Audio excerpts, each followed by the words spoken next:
7:02. I'd like to call to order the Morton Grove Public Library Board of Trustees special meeting. We'll be discussing the budget this evening. We stand into the Pledge of Allegiance. I pledge allegiance to the flag of the United States of America and to the republic for which it stands, one nation, under God, indivisible, with liberty and justice for all.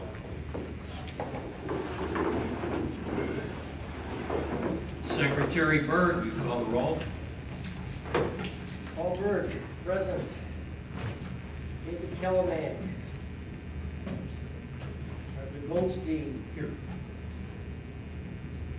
Mr. Hoffman. Mrs. Peters. Yes. Mrs. Quinn. Yes. Mr. Elvers. Present.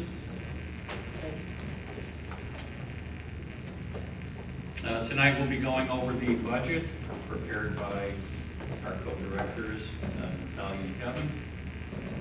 And now I'll turn the floor over to you. I was going to start first by showing Mr. Ward to the college received. You're one of 7 letters more growth. Now it is. So we will be hanging this across from the circ desk where we have a number of awards we received over the years. Congratulations to the pledge. Thank you.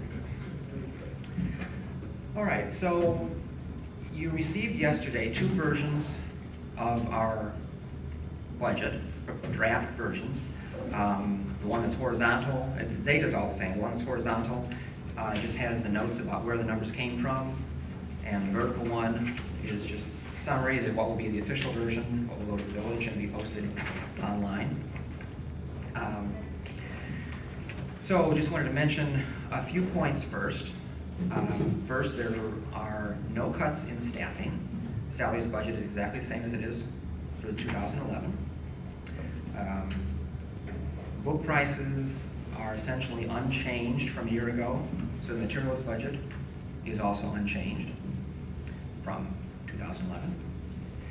And the programming budget, while it is slightly lower than in 2011, it's based entirely on what has been or will be spent this year, along with what the department heads are planning for next year.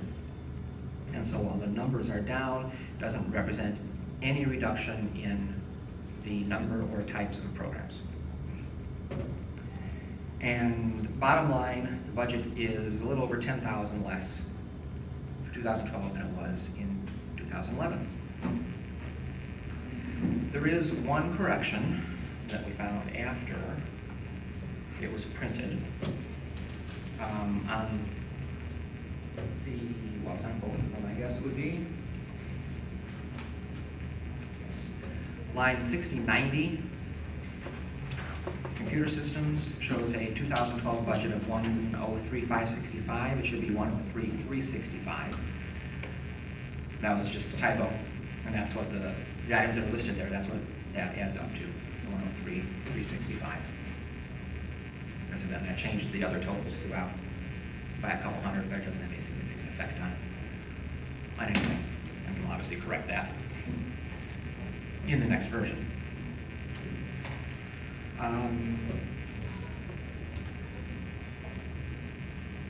So we will answer any questions you have on the individual lines in a moment, but first I want to go over the summary version and where those numbers come from, because that's where we get into how the numbers, or how the money is flowing from one year to the next. So this is on the vertical one. Starting on the left column, the 2011 budgeted, you'll see that the total revenue exactly matches the total expenses, which is how we always do the budget. And so then a little further down the page, you see change in fund balance, 0, meaning the money that we had in the bank on January 1st is the same as what we'll have in 2.5 months on December 31st. In theory, budgeted. The next column, 2011 estimated, is what we are projecting the expenses will be for this current year. So this is based on the numbers through the end of September, and then projecting out for the last 3 months. So, you know, it may change, but it's the best we can estimate at this point. And so as you can see in the 2011 estimated column, we took in about $23,000 more than expected. And that's almost entirely because we received the per capita grant, which a year ago we have been told to not expect it just because of the state finance situation, but we did get it. So that's why we took in more money. And we're spending less this year than projected. In large part because of the resignation of the director and 2 department heads. So that's obviously a significant amount of money that wasn't spent on those salaries.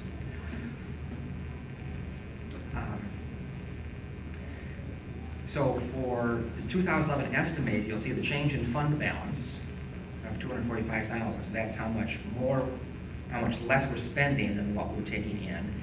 And so you see the ending fund balance being that much larger than the beginning fund balance.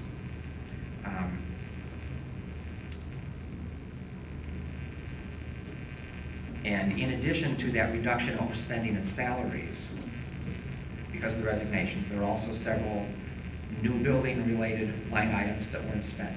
So the combination of all these things would get, without those, that change in fund balance, the money left over, so to speak, would be $100,000 to $125,000, which is where it typically is every year. Going back, you know, as long as I've been here, that's how much money we generally have left over and go over to the next year.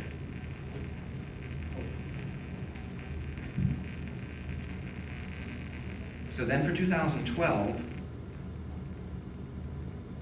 option A is budgeting matching revenue and expenses. The $3,155,000. And you see at the beginning fund balance, same as the ending fund balance for this year. And the change is 0. And then down below the fund balance numbers, you see there's a percentage, 68%. That is the percentage of our total expenditures that we have in the bank. And the recommendation from the village finance director is that for an organization such as the library that receives virtually all of its funds from tax revenue, as opposed to the other money stream that the village has, fines, fees, that sort of thing, because we get virtually all the money from taxes, which only come twice a year, and not necessarily on a very reliable schedule the last few years, that we should have a minimum of 60% of our expenses in the bank at the beginning of the year. So option A shows that at 68%, so it's more than we would need it to be.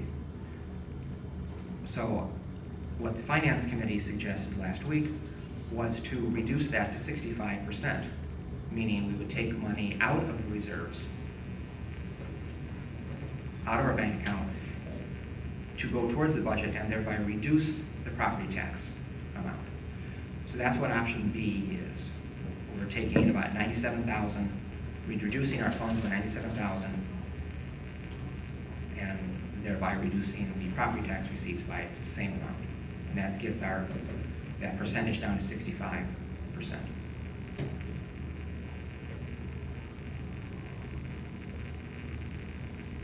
And it's on the bottom of the page, you can see that option A, we're reducing the taxing amount by about 1%, and option B reduces it by a little over 4%. That means that you take into account the error not. Yes, this all reflects that change. Yes.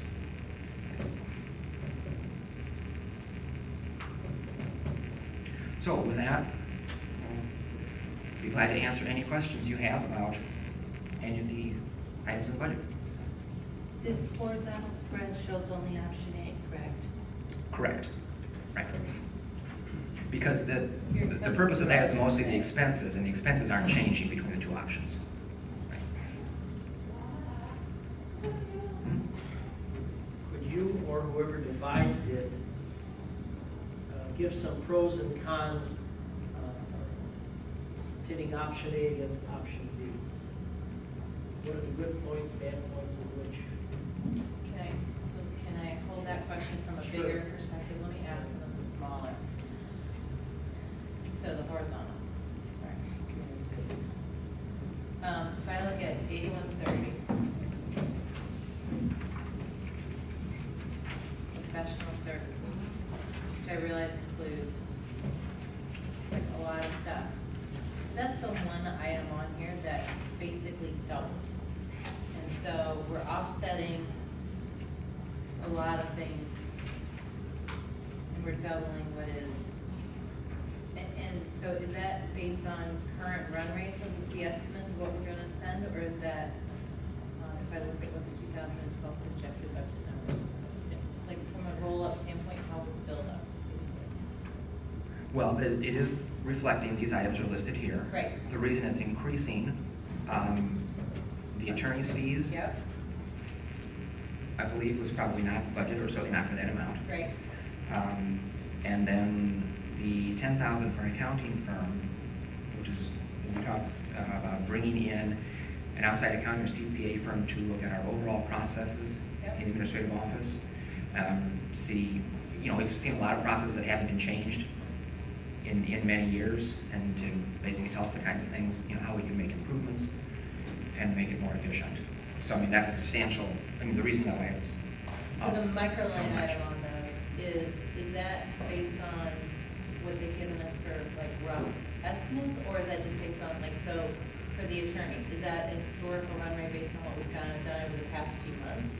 Like, I'm just trying to think how you got to the annualized micro numbers. Does that make sense? Well, obviously, it's difficult to estimate that because it wasn't a normal year when it comes to that. So, yeah, it is based on what we paid so far, and just guessing, with any luck, we won't spend that amount. And the 10,000 for the accounting, that number was confirmed as a reasonable number to use by the accountant. Yeah. Because that was things that I was going through, just trying to look at what's egregiously higher or egregiously lower Right. within a certain tolerance of things, and that was the one Right. that screamed. Okay. Sorry, now I can go back to you, Paul. I wanted to ask a detailed question. No, that was, I'm glad you asked that. I think it's a good question. Those are expenses that were not there last year. So your question is about the option A and option B. Yeah, I said, are there, from your point of view, pros and cons? Which way do you lean? Well, the biggest pro for option B is it reduces the tax burden, and in a way that is, by all accounts, it seems to be a reasonable thing to do. If we don't need to have as much money in the bank as we have. So, the only con is if something goes horrendously wrong and we need that extra 97,000, but the chances of that seem very, Okay. very slim. Looking at it, that's pretty much what I felt in my head. Right. Hearing it from you, Right. So, in a macro picture then, when we take a look at how we're looking at 2012 and potentially giving back what, if I do all my math correctly, equates basically to $5 a household from a property tax standpoint, given roughly 22,000, I guess that's probably a little more than 5,000. So, that all being said, as we look outward to 2013 and things, from, I guess it may be a broader board question, which is, you guys have done a very good job of keeping things flat, very tight, doing a good job of being lean and mean. And so for that, thank you.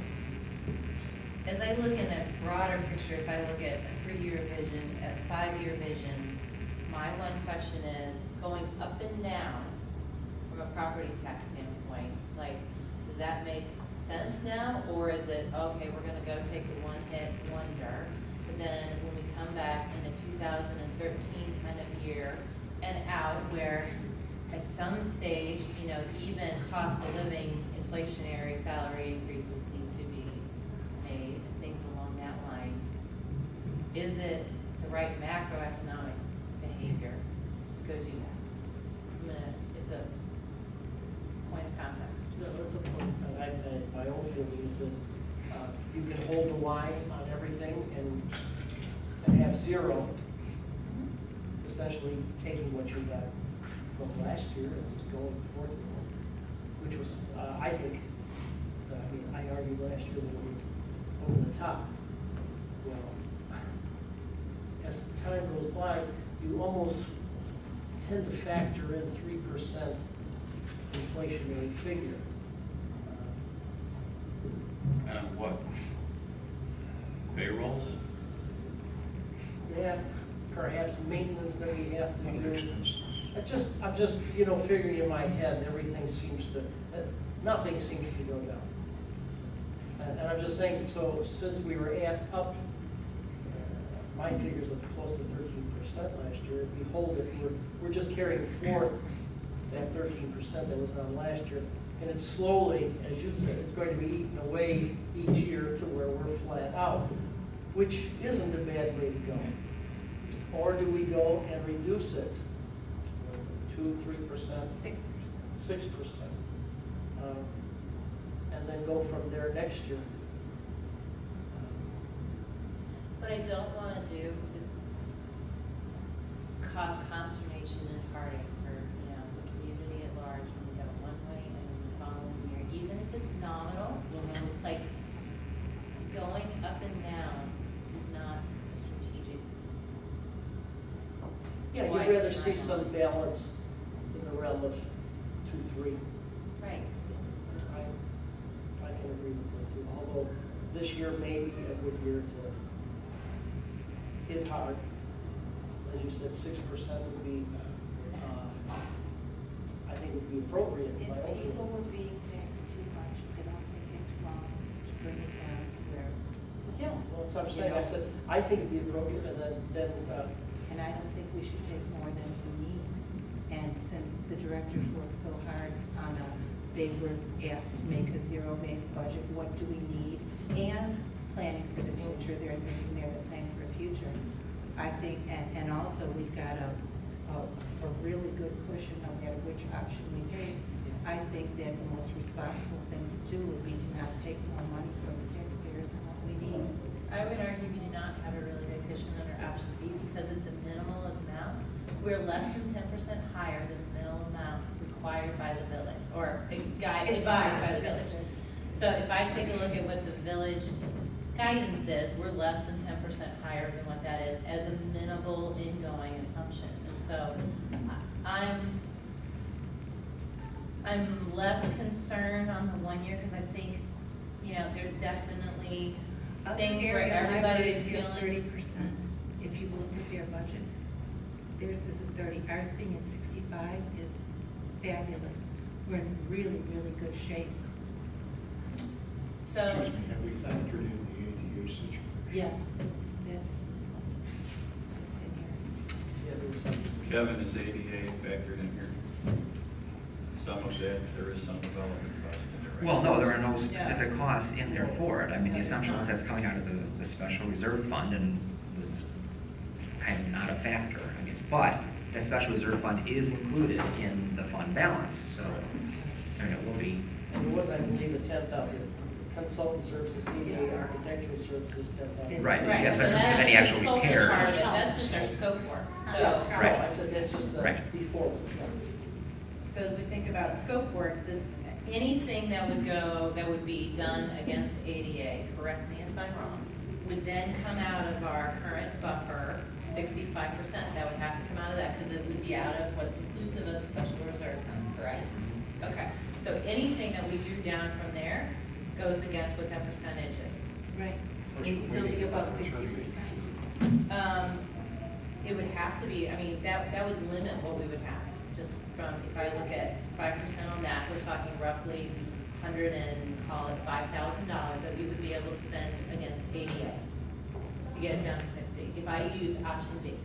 Chris, they were waiting though for Frank Tennant to give us a ruling, because theoretically, we can't start anything that's not grandfathered in, not doing it. If that were the case, it's one of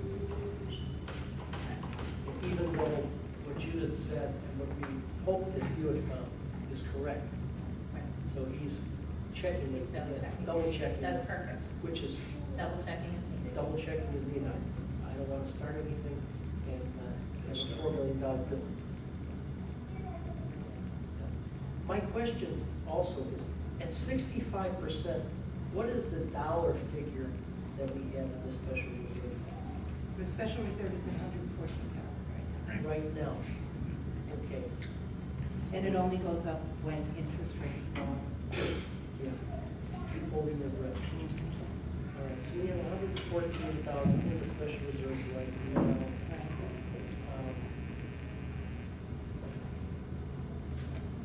I can go in 1 second. Unfortunately. A few years ago, you had the roof cave in, Yeah. on a beach road. That, I think insurance will cover that. well, there's probably reductive as well. I think for 1 year, that should be sufficient. Hopefully, we can perhaps begin on a project.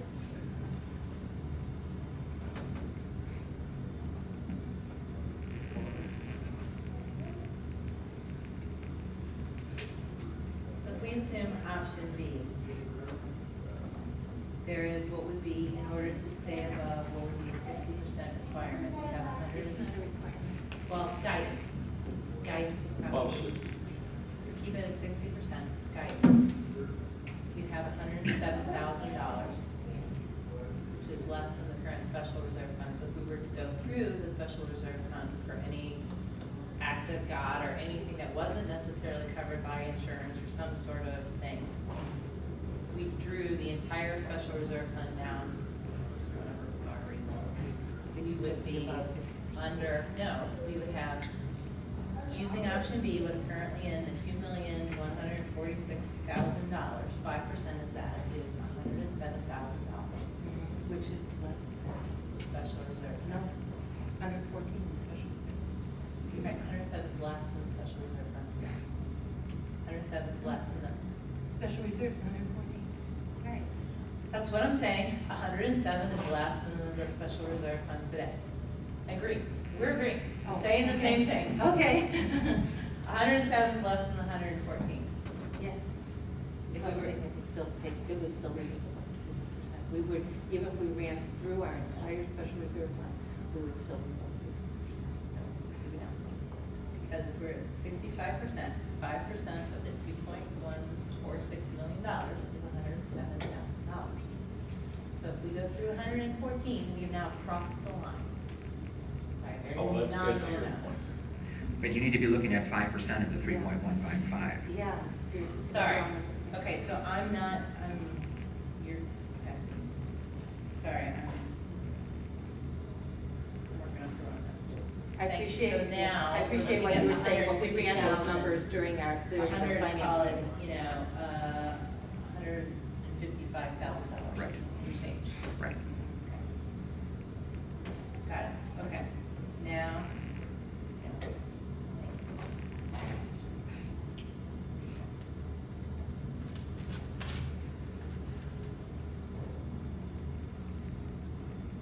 Are there further questions or comments? Which, where? I favor option B.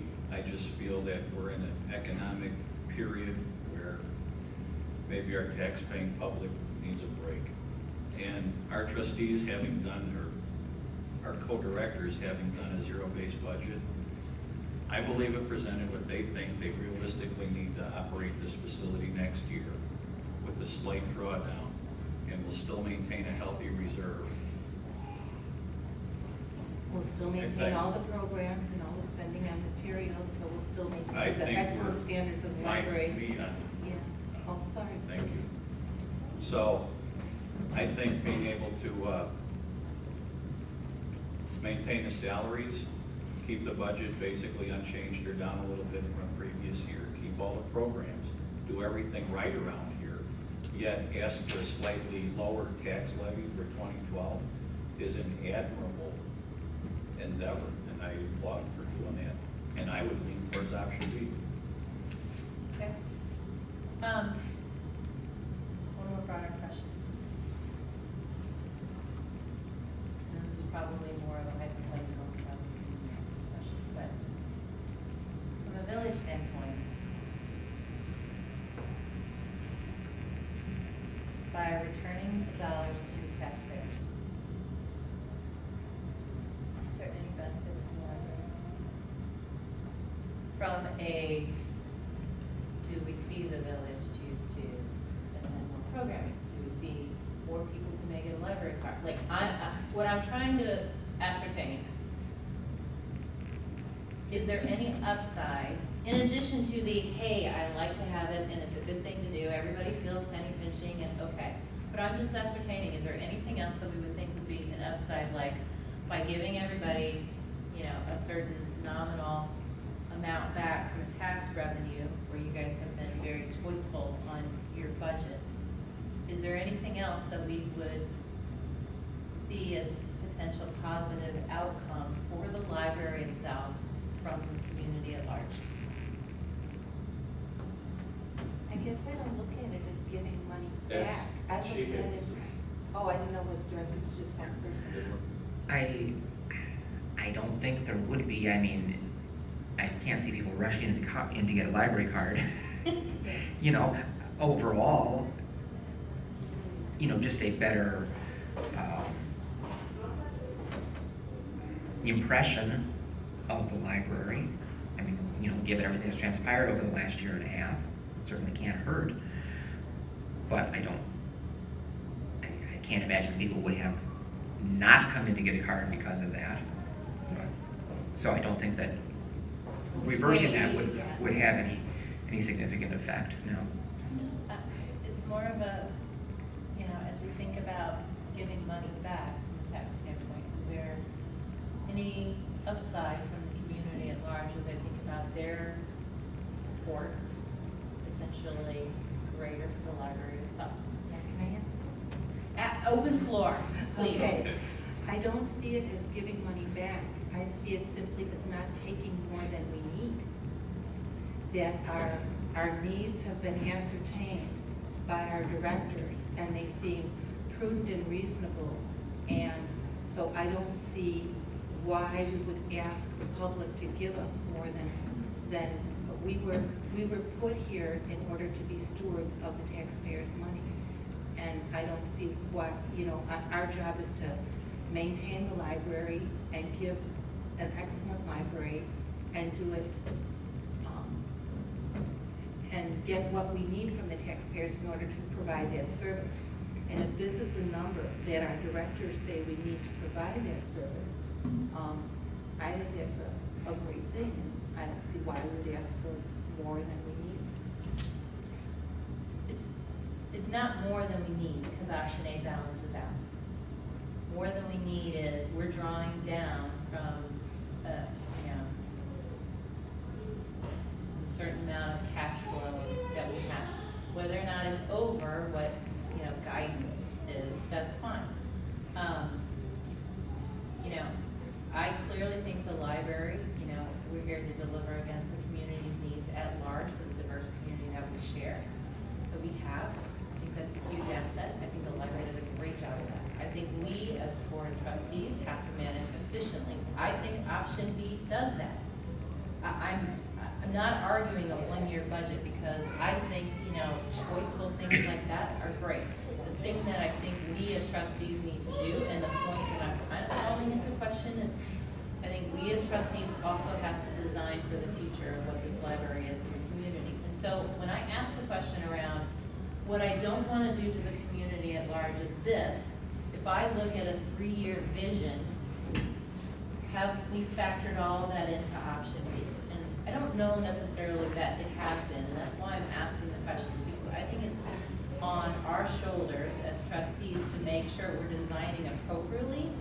And I don't want to look at, I mean, in isolation, this is absolutely the right thing to do, but I want to look a little further out to say, I don't want to go back to the community at large and go, you know, okay, one way, like, I would much rather, to Paul's point, design trying to minimize and nominal impact where we possibly can. And so I'm just asking a slightly broader question because it's the responsibility of all of us to manage efficiently. And in 1 year, this is absolutely the right thing to do from a 1 year in isolation. And I look at it to say, what's our vision? We think about all the things, you know, where we need to go, but trying to keep this kind of level for the community. Are we factoring that in to any degree, one way or the other? Two points that may alleviate that fear, if you want to call it that. We didn't do this trying to cut, you know, down to the bare bone. You know, it was really just a normal budget. I mean, you know, so I think that would argue against there being some significant, you know, huge increase next year, like, that we have to catch up. Okay, and the second thing is that we still have that extra 5%. If something does go wrong, that did result in, or initially result in, say, an option A next year, that was a larger increase than we would hope, we've still got that extra 5% we can draw down to soften that in the future. So, I mean, it's a good point. I agree, but you know, maybe those two things kind of would serve to flatten it out a little rather than have some gigantic jump. I agree, it's a Next year. good point too, Krista. And to that point, I know that in Kevin's part, when he was explaining about the computers, he had it set so that every computer would be replaced every 3 years. So that's already built in. Like the carpeting, the budget for this carpeting now, that's going to be so that in a few years, all the carpeting will be replaced. So it isn't, I understand your concern, but it's not just a one-time, one-year budget. Yeah, and you know, there's nothing that or nothing We significant didn't that. ask them to cut. Right, the there's budget. nothing significant that we cut from this to get down to a It's certain not bare level. bones. Right. Yeah. No, I wouldn't do it. Yeah.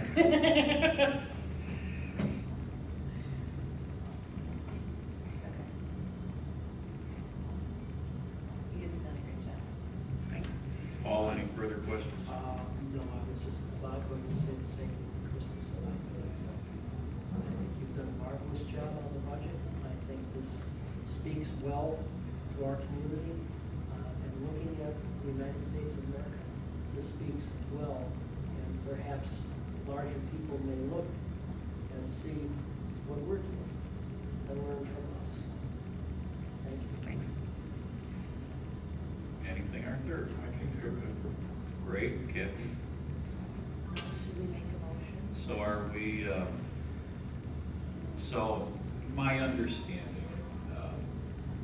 the directors are comfortable with option B? Mhm. Would the board be comfortable with option B? Then I would suggest we'll motion on this at the next board meeting. You'll prepare this and get it ready to present to the board and then present to the village. We'll move forward on this. And if there's no further comments or discussions, is there a, what? No? You didn't need this for the next board meeting? Before our next board meeting.